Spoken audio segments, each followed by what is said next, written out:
Yo, yo, yo. Welcome to the NS9 Postgame Show. I'm your host, Anthony DiNardo. With me, we got our co-host, Neil on. Neil, back-to-back Pirate victories in May. It happened. I can't believe it. When was the last time we won back-to-back games? April, right? It was the National Series, right? The first two. I think whoever we played before the Diamondbacks, I think we won the last game and then won the first game. But we finally won a series. Maybe. But yeah, that too. Finally won a series. Back-to-back wins, some offense. I mean, this was not like I talked, Doug and I were on last night talking about if you just took the score out and talked about the game, it was a bad game by the Pirates. Like there was no way you would have thought they won that game, and they did. Today, much different. Wasn't pretty all around, but I mean the offense came out. They were alive today. So 9-4 victory for the Pirates. It's got to feel good turning over that calendar finally, heading into June, and also with 2 wins behind you. Yeah, it feels good. I just been so jaded about this team because this past month has been so hard to watch on a daily basis. But it's been fun. Today was a very fun day. And it was a good day for some of my agendas too, and that's always fun. It's a good day for your agendas? Yes. It's always a good day when those hit, right? Exactly. That's more important than winning. Exactly. Speaking of hitting at agendas, Rodolfo Castro 2 for 4. That's the first person who came to mind, him. Right. He's a good baseball player. I guess talk about this game as a whole. The pitching, I mean, it started with Mitch Keller. It was okay. I mean, Mitch Keller had an okay start, but that's all he really needed, thankfully as well. But I mean, he went today for the Pirates. What was it? Okay, 6 innings, gave up 4 earned, 10 hits, but 8 strikeouts. And Joe Block put out there today, what was it? The 7th straight game of 8 blockouts. The 7th straight game of 8 strikeouts in a row for him, which is a Pirate record. Yeah. Mitch Keller, Pirate record and strikeouts. We all saw that coming. And I think that kind of encapsulates the start because, he got hit hard today, which is weird because a lot of the hits, like the score and stuff, like happen on kind of stupid, tiny little dumb hits. But, his stuff always looked there. And you could tell, like, he was consistently striking guys out. I just think he missed those locations sometimes today. Even like the best pitchers are going to have starts like this. And if the stuff's still there, it's not like there's a velocity decrease or like the slider is flat or anything like that. Like he's still a good pitcher and I'm not concerned. I thought he was fine. And, on another day, he doesn't give up those bloop singles and we're coasting to a 9-2 victory. Yeah. Right. Yeah, it was, I think, a good call. It was definitely a weird game. A lot of hits. There was a lot of soft contact on the hits. And again, he didn't look his best. But that's what you get out of Mitch Keller. Like this is essentially like Mitch Keller's worst. Yeah. Like that's where we're at. And I know maybe a little bit overboard. I mean, I'm sure he'll have a game where he just really blows up and I look stupid saying this today. But overall, it sounds like this is where we're kind of coming at. Like when we talked about last night Oviedo's start and how it didn't look good, but he only gave up 1 earned run. And that's like where the talent was, even at his worst, he still can come through and give you a solid start. Like that's what Mitch Keller today kind of seemed like as well. Like even at Mitch Keller's, I don't want to label it worst per se, but like even when he's not on, he still gives you a quality start. Yeah. And it's not I'm not concerned, but like usually when you're talking about like worst, like your stuff just isn't there. And it's like I think that was like the consistency of like how he keeps racking up strikeouts, because the more strikeouts you rack up, the better you're going to be. Like, and so the fact that, like, I think we keep saying this over and over this year, but the fact that Mitch Keller, of all people, is the one who was at this point, it's really something special, you know? And, you know, I've been a Mitch Keller defender for like the past like 2 years, but I didn't expect in my wildest dreams to be talking about 4 runs over 6 innings being the worst looking he has all season. And so, yeah, Right. very pleasant surprise, but we deserve these nice things. And again, like as Jim pointed out here too, like the 8Ks all season, like the number's incredible. Also, not he's getting a ton of swing and misses. You know, even today, his whiff rate was at 26%. Like he had 14 of them. That does say a lot, but it's just amazing how many are caught looking. Like he leads the league in that by a far and wide margin. It's ridiculous how many guys just watch his pitches go by for strikes. And you know, again, like today, that was part of his repertoire. Like he's just at such a good level right now. All his pitch mixes he has, just I don't know. Like I said, even today, like you look at Mitch Keller and say the 4 runs, but so impressive. Yeah. Well, it's kind of crazy, like, because like you talked about his pitch mix, and he has like what 7 or 8 pitches. Like that's genuinely 6. Or that's like, kind of it's kind of like he threw 4 times today. The changeup. Yeah.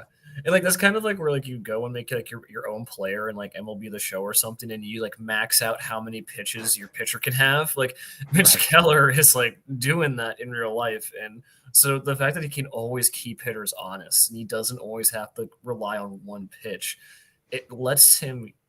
Well, it confuses people, you know, because like there's a lot of pitchers where you can sit fastball, or like with Ortiz, you can sit slider. With I think is the vast majority of this team where slider is just their knockout pitch. Yep. Keller has a ton of quality pitches that he doesn't need to rely on one.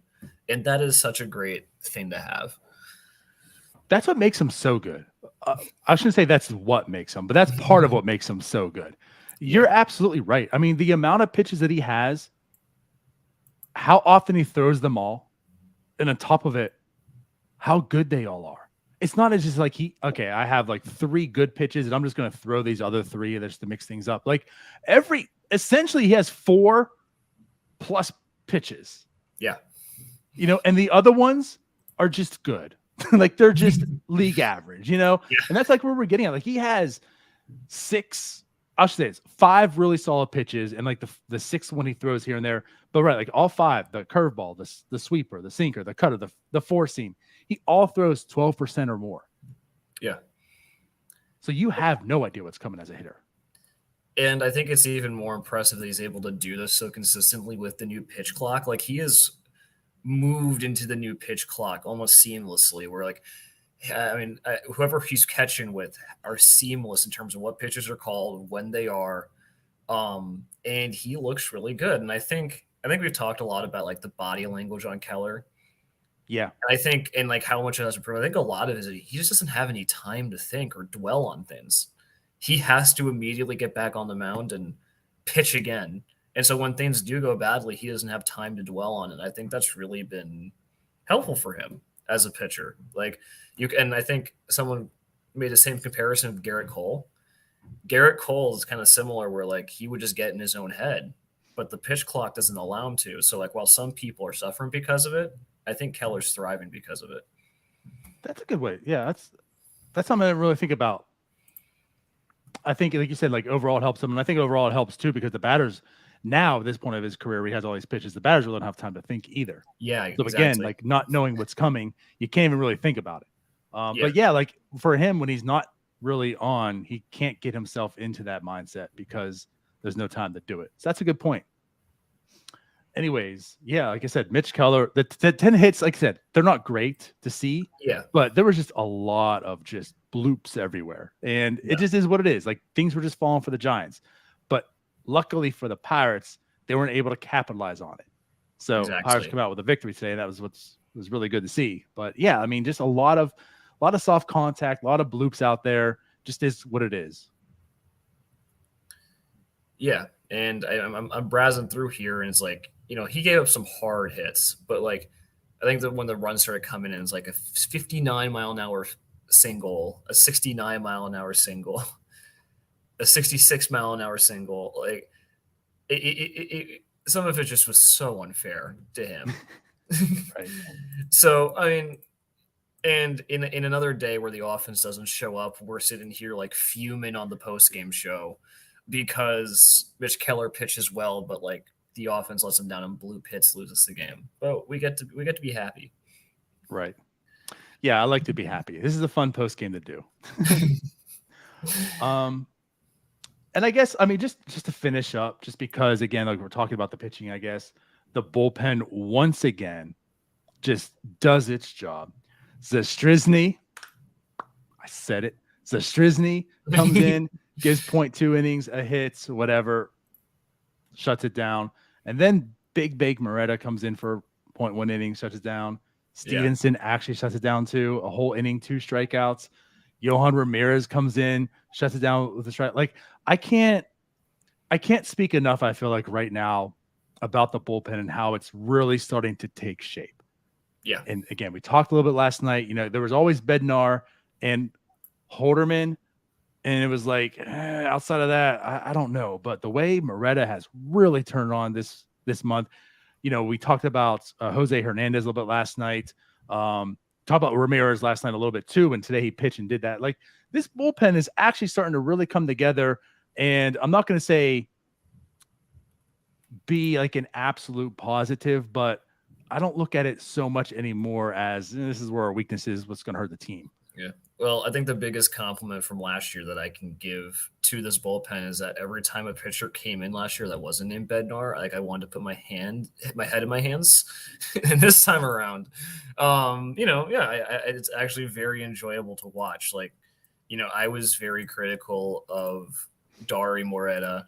I didn't think he threw enough strikes. Wasn't a huge fan of Szynski. Yes. It's not just me. Yeah, no, Jim will yell at me later for that. But, you know, it's like you feel confident when these guys come onto the mound. And that is something that's really, really nice to have. And yeah, I'm not sure, like, you know, bullpen is so volatile. It is like a small sample size. But yeah, you know, I think what was it Joe Block put out yesterday, something about, or was it today, about like how like we have like 5 pitchers under like 250 ERA or something like that. You know, that's a good. That is very good. And so yeah, I mean, Stevenson had 2 strikeouts today. I still really want to see Yohan Ramirez pitch when it's not a blowout. I just think that stuff is so good. I feel like we keep talking about him the most on the post games. Yeah. Just, I guess, the way it's working out. Oh, well, yeah. Because, you know, Mitch Keller pitches, so it's a blowout, right? Exactly. The win secured. But I'm with you. Like, the more I see him, the more I'm intrigued with him. You know, again, we talk the talent, right? Like, he's showing talent. I think he gets more steps in than any other player as well. Like if you look at his Apple Watch, he has more steps in like the center fielder. As far away as he drifts from the mound to walk back every time he pitches. But like, yeah, I'm not, I know Jim in the chat here kind of said it best. Like I'm not ready either to put him and label him as good. Yeah. But I want to see more. And this is the year where you want to, like, this is what this year is about. Like, I want to see more of Yohan Ramirez. Is he potentially part of this future? Is he not? Let's find out. But so far, I'm hooked. Yeah, it's intriguing. And like, and listen, I'll take a good bullpen every day of the week. Like, you know, obviously there's going to be regression setting in. Like, I don't think we're going to have 5 guys with ERA that good in the bullpen. But like, right, the fact that we have a bullpen full of actual bullpen people who can get people out and not Miguel DePozo is a pretty nice change of pace. And one last thing I'll say, just because I can, does Shelton get credit now for managing the bullpen so well this series, or does he only get blamed for when the bullpen does badly? I need to check in on this. Right. It's mixed. I mean, when he does well, he should get the credit, right? I think, you know, we've said this quite a bit over the past few years also. It's hard when you're given trash to work with the trash, right? So like I feel like he's gotten too much hate, but there's still things within the trash that he did that like you questioned. Now that he's getting some competency, like you're able to see how like he can use things. It's gotten better. Mm-hmm. It certainly has. So, you know, yeah, credit to him. There has, I guess, been too many situations this entire year where you're really questioning things. And like, even if you are, it makes sense. I think like we talked about the one time, like, do you leave Keller in or do you go to the bullpen? You know, there's like those couple starts. And it was like, you know what? Both sides have an argument, you know, like if that's the worst that Shelton's at right now, that's pretty good. And I would say like, there's something to be said about like, you know, like, I feel like there is some responsibility within the coaching staff to have when there are so many bad plays. Like, I do think it's a coaching staff issue when you get thrown out on the bases so many times. Now, I don't really have an issue with what Connor Joe did today in the first inning. 2 outs, be aggressive. I think that's fine. I have no idea what that slide was. And like small little things like that just keep happening in like every single game. And for that, yeah, I'll say like, hey, coaching staff has to do something about that. But in terms of like, I don't know, I guess I still think Shelton is a good manager. The players like him. And I think his bullpen management's pretty good. Like, you know, he's not doing like the Cam Villa thing like he used to last year.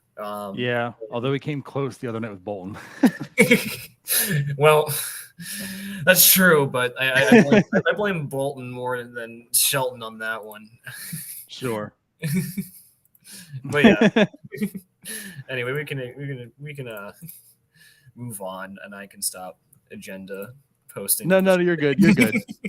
But no, right. Like I've certainly seen better things from Shelton this year than past. There's still some things where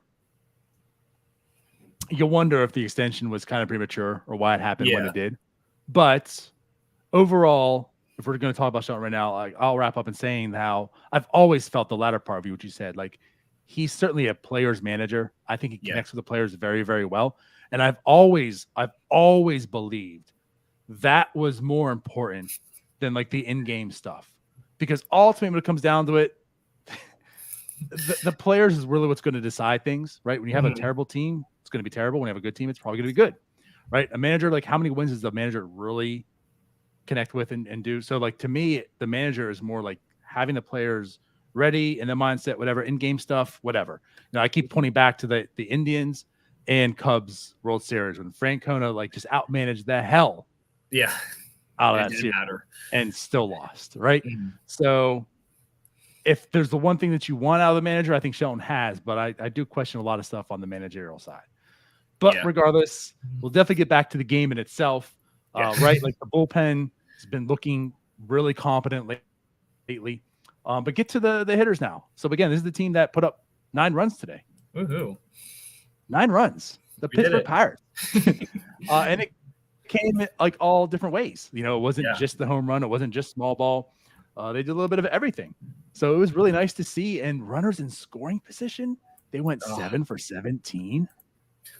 It's beautiful. Neil, what's happening? I mean, it's nice to know that we could not stay at like the worst possible runners in scoring position batting average. But yeah, no, today was very nice. And it was nice to see guys who have really been struggling get some big hits. Like, Hayes got 2 hits today. Connor Joe had 2 hits today. I guess you can say he's struggling. Rodolfo Castro had 2 hits today. Like, there it came from guys who really have been through the ringer this May. And so hopefully as that momentum you're starting to build back up on going into June against division rivals and say, hey, maybe we can actually compete for this division instead of keeling over and dying. That'd be nice. Yes, it really would. I think grand scheme of things, if there is any shot, like, these next 2 weeks are pretty important. You know, like you said, there's definitely division games. If you're thinking about Super 2, these next few weeks are that time. Yeah, I don't know what I'm trying to say, but in 2 weeks they'll basically be available now, right? They'll be ready, so you can get some reinforcements. So like, if this team is going to potentially have a shot, hanging around, making sure you're there next 2 weeks is pretty important. So yeah, again, like this is for as terrible, for actually go back for as good as April was, and then as terrible as this May was. June's a whole new month, I guess, right? You have 2 wins going into it. You can kind of feel good heading back home. Also, with that said, and I don't know, you talk about momentum, you talk about things as well, like teams coming together and players, right? Kutch is now 5 hits away from 2,000. That could happen this series. Like that's also something that I feel like could re-energize a team in a sense. Yeah. If you believe in that type of stuff, which I kind of do, right? There's a level of that. No, there's definitely a human element. Like there is a human element to baseball. And so like if you want to build off of this, and like let's say like you roll into PNC, Kutch is really close to 2,000. You get the friends out there, and you roll a struggling Cardinals team. That does wonders for the morale. And like I'm not saying that's going to happen, but like that this series upcoming against the Cardinals could be really, really big. And it starts with the offense, because even during like the month of May, like the pitching has mostly been fine. You've had especially some the starting blow-ups. pitching. Yeah, you've had some blow-ups, like the first Giants game, but like overall, like the pitching has kept us in games. And so if you believe in that, where you can make a decent argument that Johan Oviedo is our second best starter and the pitching has still been this good, then it just takes the hitting coming back, and you're getting Choi back soon. He resumed all baseball activities today. Davis should be up. Endy should be up. Our good play, our cast of players who are like platoon players are starting to heat up. Like there is something that you can build off here. And the bullpen, like yes, kind of coming together and showing themselves, right? Yeah, exactly. That would be, and yeah, like I said, like Cards, Cubs, and Brewers all this month. You got to take those divisional games. You got to be winning those series. And so, nope, if the offense is coming alive, they're coming alive at the right time. Yes, that'll be very nice to see if so. But yeah, again, like kind of talking down. You mentioned Joe, Castro, Hayes. Bay also had 2 hits. Kutch had 3 hits. I mean, the bats were certainly live. 14 hits in total. Now, the strikeouts, still a bit of a concern. 12 of them. Still a bit of a concern. Now, it wasn't the 17 a few, nights ago, whatever, but 11 yesterday, 12 today. A lot of that because of Jack Sawinski, 3 strikeouts. We'll just omit Chris Owings' 3 strikeouts. He doesn't belong in the Major League roster. He should be gone soon, hopefully. If we're talking about this 2-week transitional period, like after 2 weeks, we should never see Chris Owings again. Correct. Hopefully. So we'll just omit that happen, right? The players that matter, yeah, Jack Sawinski, 3 Ks. That's, I guess, like if you have a sense of worries, like he's struck out 15 times the last 30 plate appearances. And yes, he also had 4 home runs in that time span. But I don't know what to make of Jack Sawinski. I just don't. I think it's fair to just say that he is either the worst player in baseball or the best player in baseball, and he will not get anything except that. He will either he will either be hitting balls into the cove twice in a blowout, or he will be striking out 3 times in a win. Like there is no like 2 for 4 with 2 singles, Jack Sawinski. That just doesn't exist. And I feel like once you take that into consideration, like it kind of paints the picture a little clearer. Like he's going to accumulate WAR. I don't think he's the most valuable player on this team. I know he leads the team in WAR, but I don't know. It is weird. Right. Jack Sawinski is a very polarizing player. And it's like, unfortunately, you don't know when the good and the bad's going to happen, because we all kind of thought it was going to take off. Like he had the 2 home runs, a little bit cold, had 2 more home runs, cold again. So like he's not even in this hot streak when you thought it was coming. So you just never know game by game, which Jack Sawinski you're getting. And that is kind of frustrating. Yeah, he's always going to be held back by the fact that he can't make enough in zone contact. It's kind of like seeing the Nick Gonzalez problem if Nick Gonzalez had like 65 raw power. Because he just whiffs on so many balls in the zone. He doesn't chase though. He still doesn't chase, and I have to admire him for that. But like in zone, if you really even improve the in zone contact by like a mere 5 to 10%, that is such a much better ball player than what we're seeing right now. Yep. And you're just going, but unfortunately, we don't have anyone better. He still provides value for the team. He has to be on the team. And so you have to live with the strikeouts and hope other people don't, I think is where I'm at. Basically, yeah. And I guess outside of that, you know, Reynolds this series he's had a few really, really good defensive plays, by the way, also. So like defensively, he's looking pretty good out there. He robbed the home run today, did go 1 for 5. 3 RBIs. Yeah. But I don't know, man. Like it seems like maybe the offense is starting to click, something's starting to happen. Mm-hmm. This is also a good team. It's the Giants. It's not as if, you know, like all through May, who they play. It's not as if they're playing the Nationals or you know whoever may have. It was a good team. This is also a team of 500 around, you know, battling for a wild card and such. And they took the series away in doing so. And right, the bats came alive. So gonna have a nice day off tomorrow. Have the Cardinals coming in. It's gonna be a very, very interesting series. And like you said, with Kutch's 5 hits, Kutch being 5 hits away from 2,000, I think that's something they can rally about, bring some momentum. And you know, the one thing I talked about a few days ago, maybe it was just last week, was like I'm just sick of this whole organization. Like it felt top to bottom. Just seemed like nobody cared at this point. I mean, the top doesn't, because you know Charrington's out there saying, "Oh, I don't know why we're this good," and then like the players just on the field, they almost looked as if they didn't really care that much. And of course, winning helps that, you know. And there's 2 games here that they won. They go into the series against the Cardinals. You know, if Kutch gets that 2,000 hit, like I feel like things could be changing in a positive manner, that they can get this team back on track of their April mannerisms, and then hopefully to the April ways. Yeah. And I guess even though we haven't been winning, I would say that the defense over the past couple, like the week or two, I could be just going placebo effect, but like we're not doing all those stupid, awful defensive plays. You know, Hedges did not shower himself in glory today defensively. No. But like, you know, it's not like I have like my hands in my head, like, because we keep screwing up on defense. And like the base running is still an issue. Yeah. But like in terms of doing all the small things that we talked about, doing like the fundamentals, right? Like that is improving, because like there's a solid 2 to 3 week stretch in May where we did none of those things. And it was an awful experience to watch on a daily basis.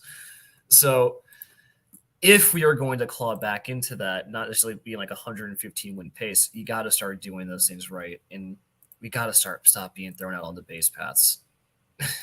It has to stop. Right. Especially when the Pirates aren't doing that to the opposing players. Yeah. They're not throwing anyone out at this point in time. But you're right. And what I'll say this is, I mean, the defense still, like, I'm not impressed by it by any means. No. I'm not even going to say it's passable, that, you know, this is fine. But it was just so bad at that point, like you're getting at. Like, at least it's not there. And I think a lot of it has to do with just the fact that Castro is now back at second the majority of the time, which he still makes his errors, but he also shows some really good plays there. Marcano being at short has really helped out, even though his arm's not the best. The glove, I mean, that glove plays. And obviously there's Hayes there, and you know, and the defense of the outfield has been good enough. So like the defense has gotten better. Still not where I want it to be at. Nowhere near what it was in April, but at least it's not atrocious. Yeah, and I think this comment's pretty good. Like, they are not losing games because of stupid plays. That's a good point. Yeah, they're just doing it because they can't hit. Yeah, but I mean, like, you had those days where like we get thrown on the base pass and have like 5 total base runners, and so like that was like our one chance. So like, we are playing like a competent, semi-competent MLB team. So I guess we'll take that. Very much. So, anyways, outside of everything we just talked about, was there anything else that you wanted to bring up? Anything that stood out?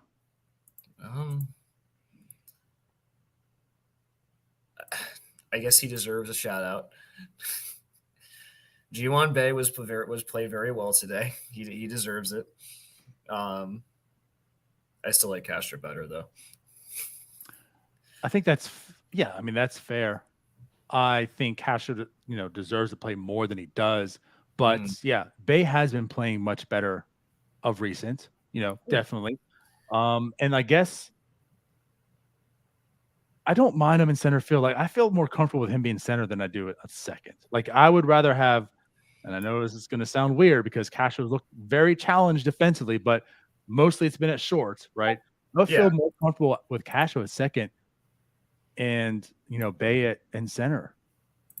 Again, like, I just feel like Bay certainly has his challenges, but he makes up for what he needs to develop with his athleticism.